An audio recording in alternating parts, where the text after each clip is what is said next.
पेशे खिदमत है किस्सा जालिम शहजादी का चौथा हिस्सा। इधर जमीला बानो राजकुमार के बिछड़ने से इस हाल में पहुंची थी। उधर राजकुमार मंजिल दर मंजिल राह तय करता हुआ एक साफ मैदान में जा पहुंचा। वही उसे दोराहा मिला। जमीला बानो का कहा राजकुमार को याद आ गया। उसने वही पड़ाव डाला और जाल बिछाकर शिकार का इंतजार करने लगा कि कब शिकार उसके जाल में फंसे। जब एक पहर रात हुई तो तरह तरह के जानवर वहां आने लगे। राजकुमार ने कई जानवर शिकार किए और रख लिए। जब आधी रात हुई और सब जानवर उस जंगल से निकल गए तो एक शेर, जिसका कद 80 गज का था, वहां आ पहुंचा। वो बहुत सुंदर था। ऐसा शेर किसी ने अपनी उम्र में ना देखा होगा। राजकुमार ने बहादुरी के साथ उसके नजदीक जाकर और आवाज लगाकर उसे दीर्घायु होने की दुआ दी। शेर राजकुमार के नजदीक आया। राजकुमार ने तुरंत उसी रुमाल से जो जमीला बानो ने उसे दिया था, शेर के मुंह और पंजों को धूल और गंदगी से साफ कर दिया और वो शिकार जो राजकुमार ने किया था उसे चाकू से टुकड़े टुकड़े करके शेर के सामने रख दिया। शेर खाने में व्यस्त हो गया। उसके साथ जो दूसरे शेर थे वे सब चारों तरफ घेरा बनाकर बैठ गए। राजकुमार अदब से खड़ा रहा। जब शेर ने खाने से फुर्सत पाई तो उसका बचा हुआ मांस दूसरे शेरों ने खा लिया। राजकुमार ने रूमाल से उस बड़े शेर का मुंह साफ कर दिया। शेर ने राजकुमार को अपनी बगल में लेकर बहुत तसल्ली दी और कहा, अब तुम आराम से यही रहो। एक शेर को राजकुमार की निगरानी के लिए नियुक्त करके वो चला गया। राजकुमार की सारी रात बड़े आराम से गुजरी। सुबह को वो शेर भी, जो उसकी निगरानी के लिए नियुक्त किया गया था, जंगल की तरफ चला गया। इधर राजकुमार ने भगवान का शुक्र अदा करके घोड़े पर सवार हुआ और आगे की तरफ चल पड़ा। जब चौराहे के नजदीक पहुंचा तो सोचने लगा कि अब किस रास्ते से जाना सही होगा। बाईं तरफ के रास्ते में खतरे बहुत हैं। मुझे दाईं तरफ से जाना चाहिए। ये बात दिल में ठानकर और भगवान को याद करके राजकुमार आगे चल पड़ा। जब 2-3 मंजिलें तय कर चुका तो एक बहुत विशाल और शानदार किला दिखाई दिया, जिसके मीनारों पर तोपें लगी हुई थी और जंगली सामान दीवारों पर मौजूद था। उसे देखकर लगा कि वहां से वापस लौट जाए, लेकिन बहादुरी ने ऐसा करने नहीं दिया। उसने कहा कि जो होना है सो होगा। जब किले के दरवाजे पर जा पहुंचा तो एक अजीब किला नजर आया। धरती के बादशाहों ने ऐसा किला कभी ख्याल में भी ना देखा होगा। ऊंचाई में आसमान तक और शानो शौकत पहाड़ के बराबर थी। उसके करीब एक विशाल और बहुत छायादार पेड़ खड़ा था। राजकुमार उसी पेड़ के नीचे घोड़े को बांधकर और घोड़े का चारा पानी देकर बैठ गया और मन बहलाने के लिए किले की तरफ देखने लगा कि अचानक किले से कई राक्षस प्रकट हुए। राजकुमार को देखकर बहुत खुश हुए। आपस में चर्चा करने लगे कि आज इतने दिनों बाद ये इंसान यहां आया है। हमारे बादशाह तोर्मता को आदमी का मांस बहुत पसंद है। इस नौजवान को पकड़कर राजा के पास ले जाएंगे। ये सोचकर 10 से 12 राक्षस राजकुमार के नजदीक आकर उसे पकड़ने का इरादा करने लगे थे। राजकुमार ने जब ये हाल देखा तो राक्षसों से पूछा कि तुम मुझे किस लिए पकड़ते हो? राक्षसों ने कहा कि तुझे पकड़कर अपने बादशाह के सामने ले जाएंगे, क्योंकि वो आदमी का मांस बड़ी खुशी से खाता है। इसके बदले में वो हमें कोई इनाम देगा। राजकुमार ने जब राक्षसों से ये सुना और अपनी जान मुश्किल में फंसते देखी, तब तुरंत सुलेमानी तलवार अपनी कमर से खींचकर राक्षसों पर अपने जौहर दिखाने लगा। पल भर में एक को मौत के घाट उतार दिया। जब सब राक्षस मारे गए और जख्मी हो गए तो खबर तोर्मता को पहुंची। उसने जलमार्ग नामक एक राक्षस को, जो उसके लश्कर का सेनापति था और बड़ा ताकतवर और बहादुर था, राजकुमार की गिरफ्तारी के लिए भेजा। जलमार्ग चारों तरफ से राक्षसों का लश्कर साथ लिए शहद की मक्खियों के हजारों की तरह मौत के फरिश्ते के जैसे राजकुमार के सर पर आ पहुंचा। राजकुमार ये देखकर कहने लगा, भगवान खैर करे, ये काली मुसीबत कहां से अटपकी। राजकुमार ये सोच रहा था कि जलमार्ग ने नजदीक आकर कहा, अरे इंसान, तेरा ये दुर्भाग्य था कि तूने इस धरती पर अपना मनहूस कदम रखा और इतने राक्षसों को तूने बर्बाद किया, कत्ल कर दिया। राजकुमार ने जब ये सख्त बात जलमार्ग से सुनी तो उसने तुरंत सुलेमानी तलवार कमर से खींचकर उसके नजदीक आया। जलमार्ग ने तेजी से एक गदा घुमाकर राजकुमार के सिर पर दे मारी। राजकुमार ने वार खाली कर दिया। गदा जमीन पर पड़ी। उसकी धमक से जमीन कांपने लगी। जलमार्ग ने हाथ बढ़ाकर राजकुमार को पकड़कर बगल में दबा लिया और चाहता था कि उसे पकड़े हुए अपने बादशाह तोर्मता के पास ले जाए कि राजकुमार ने कमर से जहरीली तलवार निकालकर जलमार्ग की नाभि पर ऐसा मारा कि उसका पेट फट गया, पेट खुल गया और वो जमीन पर गिर पड़ा और मर गया। ये खबर जब तोर्मता को पहुंची तो गुस्से में भरकर बहुत सी फौजियों को लेकर खुद पहुंचा। उसने जब अपने सिपाही राक्षसों के सिर कटे हुए देखे तो चीखने लगा और हमले का हुक्म दे दिया। राजकुमार राक्षसों की लड़ाई से हैरान था कि मारे जाने के बाद भी एक के 10 आ जाते हैं। राजकुमार से कुछ बन नहीं पड़ा। राजकुमार बेचारा उनका मुकाबला करते करते निढाल हो चुका था। उसी समय वही शेर जिसके साथ उसने जंगल में दोस्ती की थी, अचानक जंगल से निकलकर अपने साथ हजारों शेर लिए वहां पहुंचा।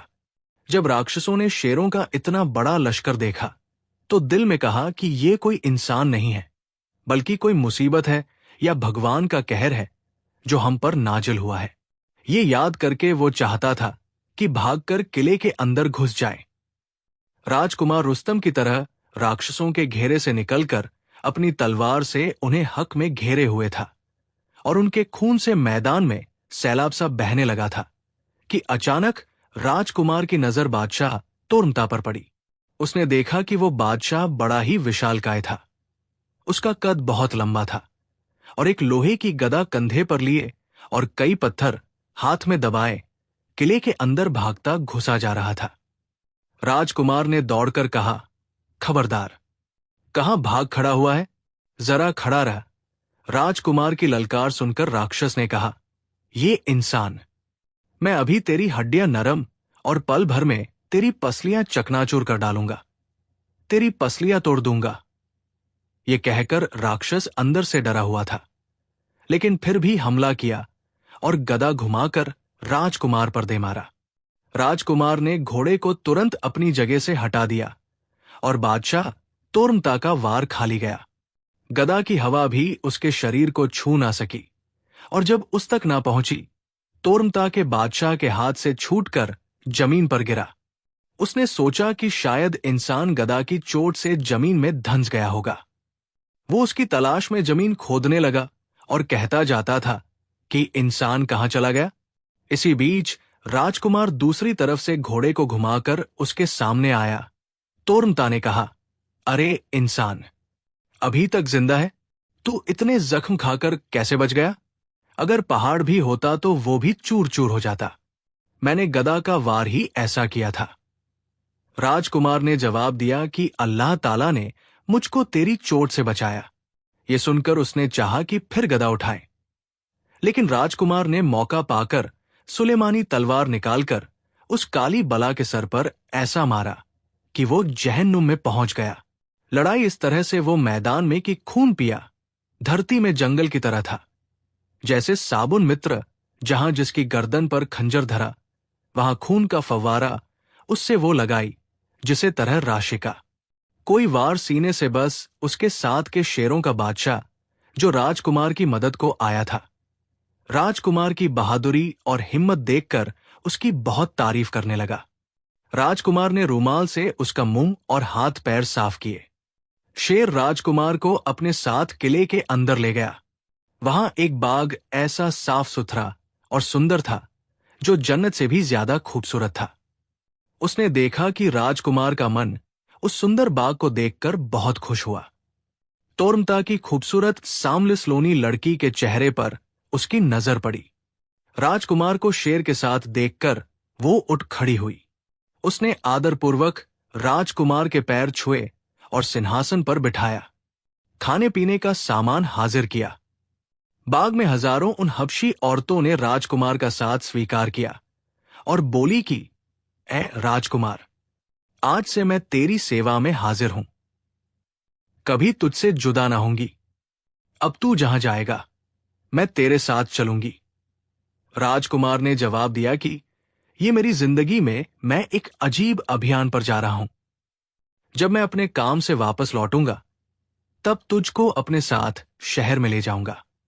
मेरे लौटने तक तू अपनी सल्तनत पर कायम रहे और देश की देखभाल में व्यस्त रह।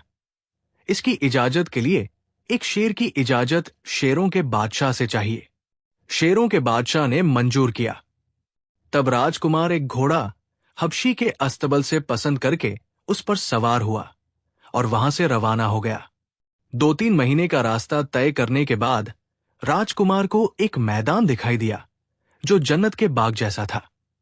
तरह तरह के फूलों उसमें खिले हुए थे और उन फूलों की हवा से सारी जगह सुगंधित हो गई थी, जिससे दिमाग को राहत महसूस होती थी। हर तरफ हरियाली लहरा रही थी जो आंखों को भला लगता था। पक्षियों की आवाज हर तरफ गूंज रही थी जो बहुत सुंदर थी, और बुलबुलों के गाने गूंज रहे थे। नहरों का पानी एकदम साफ सुथरा था। झरनों से पानी बह रहा था। राजकुमार उस सुंदर मैदान को देखकर आश्चर्य से एक पेड़ के नीचे, जो बहुत ऊंचा था, बैठ गया। उस पेड़ में रंग बिरंगे फूल और फल लगे हुए थे। एक संगमरमर का हौद बहुत सुंदर बना हुआ था। पानी उसका एक तरफ से आकर दूसरी तरफ निकल जाता था। राजकुमार को उन चीजों को देखकर याद आया कि जमीला बानो ने जो बड़े पैरों वाले पक्षी के जगह का पता बताया था, शायद ये वही जगह है। घोड़ा उसने चरने के लिए छोड़ दिया और खुद उस हौद में उतरकर स्नान किया। खाने का सामान उसके पास मौजूद था जो उसने खाया और उसी पेड़ के नीचे निश्चिंत होकर आराम किया। थकावट से जल्दी ही सो गया। अचानक घोड़ा हिनहिनाया और भयानक अंदाज में राजकुमार के सिर की तरफ आया और लात मारने लगा। उसकी आवाज से अचानक राजकुमार की आंख खुल गई। राजकुमार चौंक उठा कि आखिर घोड़ा ऐसे क्यों हिनहिना रहा है। उसने देखा कि एक सांप पहाड़ की तरह सिर उठाए पेट को अपने जमीन पर रगड़ता हुआ चला रहा है, और सांप के पेट के नीचे बड़े बड़े पत्थर पिसकर चूर चूर होते जाते हैं। राजकुमार भयभीत होकर उस हाथी के दांत की कमान जो उसके पास थी निकालकर तरकश से तीर लेकर और उसे कमान पर चढ़ाकर घात में बैठा रहा। सांप जब फन उठाए हुए पेड़ के नजदीक पहुंचा और चाह कि उस पेड़ पर चढ़ जाए, तो राजकुमार ने अत्यंत निपुणता से तीर चला दिया। ऐसा निशाना लगाया कि एक ही तीर से उसका फन जख्मी हो गया। सांप अपना सिर जमीन पर पटकने लगा और एक घड़ी के बाद उसके मुंह से झाग निकले, जिनकी रोशनी से सारा मैदान रोशन हो गया। और उसी गुस्से की हालत में उसने राजकुमार की तरफ लपका और चाह कि अपनी पूंछ के साथ राजकुमार को भी खींच कर ले जाएगा। मगर राजकुमार ने उसकी पूंछ के वार से खुद को अलग निकाला और बहादुरी से एक तीर उसके गले पर मारा, मगर वो तीर उसे नहीं लगा। तब तलवार निकालकर और अल्लाह अकबर पढ़कर एक ही वार में उस सांप का काम तमाम कर दिया। मगर राजकुमार उसके जहर के असर से बेहोश हो गया। 24 घड़ियों के बाद जब उसको होश आया तो भगवान के सामने उसने कृतज्ञता का सजदा किया और उस हौद में उतरकर स्नान किया और थोड़ा नाश्ता खाकर और उसके किनारे बैठ गया। सिर उठाकर देखा तो जिस पेड़ पर सांप चढ़ता था उस पर उसी बड़े पैरों वाले पक्षी यानी सिमोरक का घोंसला था। उसके बच्चे घोंसले से सिर निकालकर उसे देख रहे थे। वे वजह है कि लड़ाई भी देख चुके थे। वे भूखे थे, इस वजह से बिलबिलाते और शोर मचाते थे। राजकुमार ने जो ये देखा तो सांप के शरीर को टुकड़ों टुकड़ों करके उसका मांस बच्चों को खिलाना शुरू कर दिया। बच्चे खाकर तृप्त हो गए और सो गए। राजकुमार भी अत्यधिक थकावट के कारण हौद के किनारे लेटकर गहरी नींद में सो गया। थोड़ी देर के बाद सिमोरक का जोड़ा जो खाने की तलाश में निकला हुआ था वापस आ पहुंचा। राजकुमार को पेड़ के पास सोता देखकर सिमोरक ने सोचा कि ये जवान आदमी जो सोता है यही हमारे बच्चों को मारता है और इसी तरह हमेशा से हमें पता है। आज हमारे हाथ आ गया है, इसको मार डालना सही होगा, इसे मार डालना चाहिए। ये सोचकर सिमोरग ने कई हजार मन का पत्थर पहाड़ से उठा लाया और चाहता ही था कि राजकुमार पर छोड़ दे और राजकुमार को मार दे। किसी मोर की माता बोली कि पहले अपने बच्चों को तो घोंसले में देख लो, उसके बाद इसको मारने का इरादा करना। एक निर्दोष का खून करने वाला कयामत में कठिनाई में गिरफ्तार हो जाएगा। ये बात सिमोरग को पसंद आई। अपने घोंसले में जाकर सिमोरग ने देखा कि बच्चे सब के सब चैन से मीठी नींद सोए हुए हैं। सिमोरग के घोंसले में घुसते ही वे बच्चे जाग उठे और सांप की लड़ाई का सारा हाल राजकुमार के साथ और मांस खिलाने का वर्णन किया और कहा कि ये आदमी जो सो रहा है, इसने हमारी जान बचाई है। जब सिमोरग ने बच्चों की जुबानी राजकुमार की दयालुता की हकीकत सुनी, तो उसकी हिम्मत और बहादुरी पर हजार शाबाशी और प्रशंसा करके दिल में कहा कि इस जवान मर्द ने हम पर तो बड़ा एहसान किया है। सही है कि मैं भी इसके बदले में कुछ नेकी करूं। ये सोचकर सिमोरग पेड़ से नीचे उतरा, राजकुमार के नजदीक आया और अपने परों से राजकुमार पर साया करके बैठा। जब राजकुमार नींद से जागा, तब अत्यंत स्नेह से हाल पूछा कि तुझ पर ऐसी कौन सी विपत्ति पड़ी है कि जिसके लिए तू यहां तक चला आया है, कि जहां इंसान तो इंसान, जानवर के आने की भी हिम्मत नहीं कि यहां से गुजर सके। मगर है इंसान, तूने मुझ पर बड़ा एहसान किया है कि मेरे बच्चों को ऐसे भयानक दुश्मन के हाथ से बचाया है। अब तू क्या इरादा रखता है? तू क्या चाहता है? बता, उसे हासिल करने में मैं तेरी मदद करूंगा। मैं भी कोशिश करूंगा। राजकुमार ने अपनी तमाम कहानी और उद्देश्य सिमोरग को बता दिया। सिमोरग ये सब हाल सुनकर कहने लगा, ऐ राजकुमार, तुझ पर जरूरी है कि कुछ दिन यहां पर ठहरो और सफर करने के लिए कुछ चीजें और साधन जो मैं बताऊं वे जमा कर। फिर उसके बाद चलने की कोई योजना बनाएंगे। राजकुमार ने कहा कि जल्दी बताएं, मैं क्या तैयारी करूं सफर के लिए? क्या चीज चाहिए? सिमोरग ने कहा कि नौजवान, यहां गोरखर एक किस्म का जंगली गधा, यहां गोरखर बहुत आते हैं। तो उनमें से दो चार को शिकार करके उनके मांस के टुकड़े और उनके चमड़े की मशक बनाकर पानी से भरकर रख ले, और जब मैं अपने ऊपर तुझको सवार करके दरिया पार करूं और मेहनत से बहुत कमजोर हो जाऊं, जब दौड़कर मैं थक जाऊं, तो उस वक्त वही टुकड़े और पानी मुझे खिला दिया करना। इस तरह से 7 दरिया पार करके मैं शहर काफ में पहुंचेगा। राजकुमार ने सिमोरग के कहने के मुताबिक 7 जंगली गधों यानी गोरखर शिकार किए। कई मशकें पानी से भरी और ये यात्रा यानी सफर का सामान तैयार करके सिमोरग से कहा। सिमोरग ने राजकुमार को अपनी पीठ पर सवार कर लिया और राजकुमार वो यात्रा का खाना लेकर सिमोरग पर सवार हो गया। जब एक दरिया पार करके और उसकी दूरी आई, तो राजकुमार ने सिमोरग को जंगली गधे के टुकड़े खिलाए और पानी पिलाया। इस तरह थोड़े दिनों में 7 दरिया पार करके सिमोरग शहर काफ में जा पहुंचे। राजकुमार को उस धरती पर उतारकर सिमोरग ने कहा, राजकुमार, तूने मुझ पर बड़ा एहसान किया है, सारी जिंदगी इसका बदला अदा ना कर सकूंगा। मैंने तुझको अपना बेटा कहा है, इसी वजह से इतनी मेहनत करके यहां तक आया हूं। यहां से शहर काफ शुरू होता है। अब मैं कुछ पंख अपने बाजू से उखाड़कर तुझको देता हूं, इन्हें अपने पास रखना। जिस वक्त कोई मुश्किल तुझ पर पड़े या कोई कठिन काम सामने आए, तब एक पंख को आग पर जलाकर रखना। ज्यों ही वो गर्म होगा, उसकी गंध तुझ तक पहुंचेगी। तुरंत ही मैं अपनी फौज समेत हाजिर हो जाऊंगा। ये कहकर कुछ पंख अपने बाजू के उखाड़े और एक सीप से निकले हुए मोती का दाना राजकुमार के हवाले किया और सिमोरग रुखसत हो गया। जब बहुत सारी मंजिलें तय कर चुका, तो दूर एक बड़ा शहर नजर आया। 3 दिन के बाद एक किले के दरवाजे पर जा पहुंचा। भगवान को याद करके उसके अंदर दाखिल हुआ और उसके बाद चारों ओर गलियों और सड़कों में घूमने लगा। उसकी जिज्ञासा देखकर वहां के रहने वालों से मालूम किया कि शहर काफ का किला यही है। मगर महले अंग्रेज के बारे में, जो किसी ख्वाब की तरह था, सोचने लगा कि वो किससे पूछे और ये राज किस तरह खुले। इसी फिक्र में था कि अचानक एक नौजवान से मिला जिसका नाम फरहाल था। उससे राजकुमार की मुलाकात हुई। राजकुमार को वो बहुत अच्छा लगा और राजकुमार ने उससे दोस्ती बनाना शुरू कर दी और यहां तक कि इतनी लगाव पैदा किया कि अगर वो एक घड़ी राजकुमार को ना देखता तो बेचैन हो जाता। संक्षेप में, एक दिन राजकुमार ने उससे पूछा कि हे मेरे दोस्त, गुलबा सनोबर ने गुल सनोबर के साथ क्या किया? अगर इसकी हकीकत से कुछ वाकिफ है तो मुझे बता। वो नौजवान फरहाल उसकी बात सुनते ही पसीने पसीने हो गया और अत्यंत क्रोधित आंखों से राजकुमार की तरफ देखकर बोला, अगर तेरे साथ मेरी दोस्ती ना होती, रिश्ता ना होता, तो अभी तेरा सिर धड़ से जुदा कर डालता।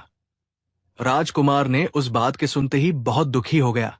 उसे बहुत दुख हुआ और दिल में सोचा कि ये जवान उस नापाक औरत के राज से जरूर वाकिफ है। राजकुमार ने कहा, यार मेरे दोस्त, मेरे कत्ल से तुझे क्या फायदा होगा, और अगर फायदा हो सकता है तो मैं हाजिर हूं, लेकिन उससे पहले मुझे इस राज से अवगत करा दे कि मरने से पहले मेरे दिल में कोई अरमान ना रहे। उस नौजवान फरहाल ने जब राजकुमार को इस राज को जानने का इतना शौकीन देखा तो कहा, खैर, मैं किसी वक्त बताऊंगा। राजकुमार उस वक्त का इंतजार करता रहा कि देखिए ये कब उस राज से मुझे अवगत कराता है।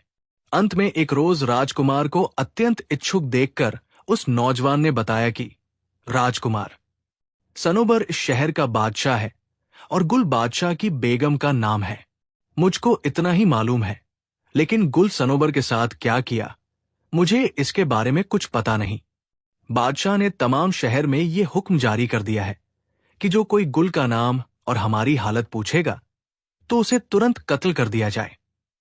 मैंने इतनी ही बात सुनी है, मगर उस नापाक औरत के इस राज से बादशाह के सिवा कोई वाकिफ नहीं है। इंशाअल्लाह तुझको बादशाह के सामने मिलेगा। उसी वक्त ये राज खुलेगा और ये मुश्किल तेरी हल हो जाएगी।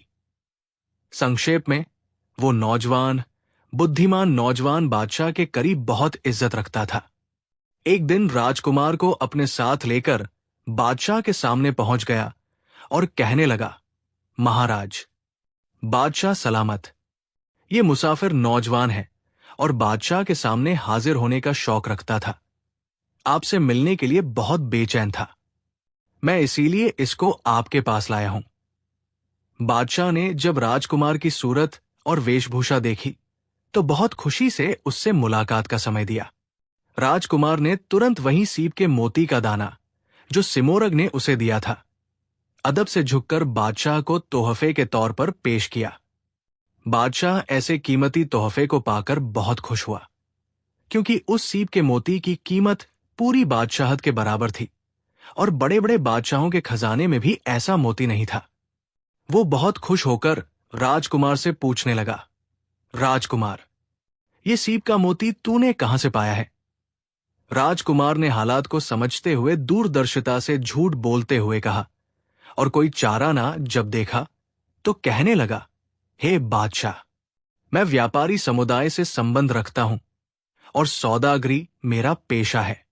बहुत से मोती इस किस्म के अपने वतन से लेकर मैं आपके सामने हाजिर होने का इरादा लेकर चला था। रास्ते में एक राक्षसों का किला नजर आया। जब मैं इस किले के अंदर गया तो उन काफिरों ने मेरा तमाम सामान लूट लिया और यहां तक मुझ पर अत्याचार किया कि पानी पीने के लिए एक प्याला तक मेरे पास ना छोड़ा। मगर ये मोती जो बच गया, ये मैं महाराज आपके सामने भेंट के तौर पर ले आया हूं। ये मेरी बाजू पर बंधा हुआ था, इसी वजह से उनकी नजर इस पर ना पड़ सकी और ये मेरे पास सुरक्षित रहा। सनोबर बादशाह ये सुनकर राजकुमार के हाल पर बेहद मेहरबान हुआ। उसने राजकुमार को अपना दोस्त बनाया और राजकुमार को अपने पास रख लिया। इतनी मोहब्बत बढ़ गई कि एक रोज राजकुमार को ना देखता तो बेचैन हो जाता, बेचैन रहता। एक रोज बादशाह ने राजकुमार से पूछा, ऐ मेरे दोस्त, तेरे दिल में अगर कोई ख्वाहिश है तो मांग, मैं तेरी ख्वाहिश जरूर पूरी करूंगा। राजकुमार ने बादशाह की ये बात सुनकर दिल में कहा कि ऐसा वक्त फिर कब आएगा ये बहुत अच्छी घड़ी है, इस मौके को हाथ से गंवाना नहीं चाहिए। राजकुमार ने निवेदन किया कि महाराज, एक ख्वाहिश दिल में रखता हूं, लेकिन अपना हाल, अपनी ख्वाहिश मैं आपके सामने एकांत में बताऊंगा। सनोबर बादशाह ने उसी वक्त आम दरबार से उठकर खिदमत तखाना में तशरीफ फरमा हुए और राजकुमार से कहा कि अब हम एकांत में हैं, अब अपना सवाल, अपनी ख्वाहिश अपनी जुबान पर लाओ। राजकुमार ने कहा, महाराज, अगर मेरी जान बख्शी जाए तो मैं निवेदन करूंगा। बादशाह ने कहा कि मैंने तेरी जान बख्शी की। राजकुमार ने आकर निवेदन करके कहा, हे महाराज, मैंने किसी की जुबानी सुना है कि गुलबा सनोबर ने गुल सनोबर के साथ क्या किया। उस दिन से इस राज के पता लगाने के लिए बहुत सी कठिनाइयां, मुश्किलें और मुसीबतें झेलता हुआ यहां तक पहुंचा हूं और आपके सामने आकर मिलने की ख्वाहिश रखता था। और महाराज के दर्शन से सफल होने के बाद अब मैं इस बात का उम्मीदवार हूं कि इस राज, इस हकीकत से इस सेवक को सम्मानित फरमाइए, ये राज मुझे बताइए। सनोबर बादशाह उस बात के सुनते ही एकदम आग बबूला हो गया और बोला कि अगर मैंने तेरी जान बख्शी का वादा ना किया होता, जान बख्शी का हुक्म दे चुका होता, तो अभी तेरा सिर धड़ से जुदा कर डालता। लेकिन इसी वजह से मजबूर हूं और तेरे लिए यही बात सही है कि इस ख्याल से बचे, ये बातें, ये राज कहने के काबिल नहीं है।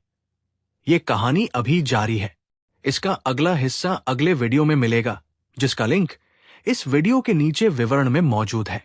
उस लिंक पर क्लिक कीजिए और इस कहानी के अगले हिस्से पर पहुंचिए और हमारे चैनल को सब्सक्राइब और वीडियो को लाइक और शेयर करना मत भूलिए। धन्यवाद।